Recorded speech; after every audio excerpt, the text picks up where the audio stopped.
face was entirely gone, exposing raw red meat and dark veins reflecting off the flashlight beam.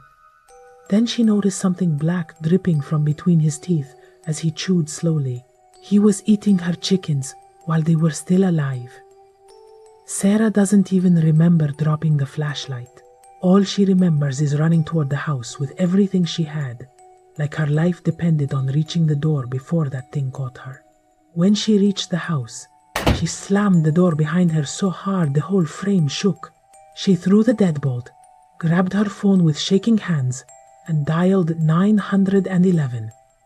The operator asked what was happening.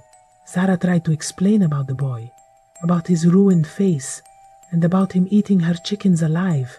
But as she spoke, she knew her story sounded completely insane. The operator assured her that the police were on their way.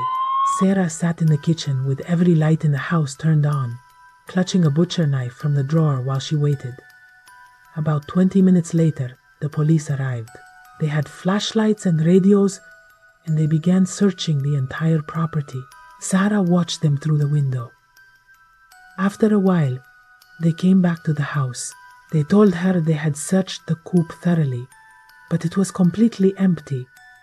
The only thing they found were 3 dead chickens. There was no sign of the boy anywhere. Even weirder, they said there were no footprints at all around the coop, except for Sarah's own tracks. Then they started asking if she'd been drinking, or if maybe she'd fallen asleep and dreamed the whole thing up. She tried showing them the feathers all over the yard and the blood inside the coop, but they just brushed it off, saying a coyote or a wild animal must have done it. Eventually, they told her to call them if anything else happened, and they left. Sarah couldn't sleep that night, or the night after. The horrifying image of his skinless face and that wide, unnatural smile kept haunting her.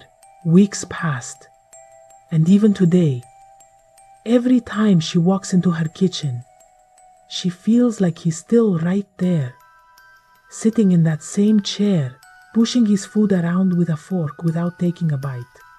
And the thing that still terrifies Sarah to her core is remembering the exact words he said while staring right at her. "You overcooked the meat, and it ruined it." After everything she experienced, Sarah is convinced that whatever knocked on her door that night wasn't human at all. Maybe it was a shapeshifter or some unknown creature, but it definitely wasn't a person.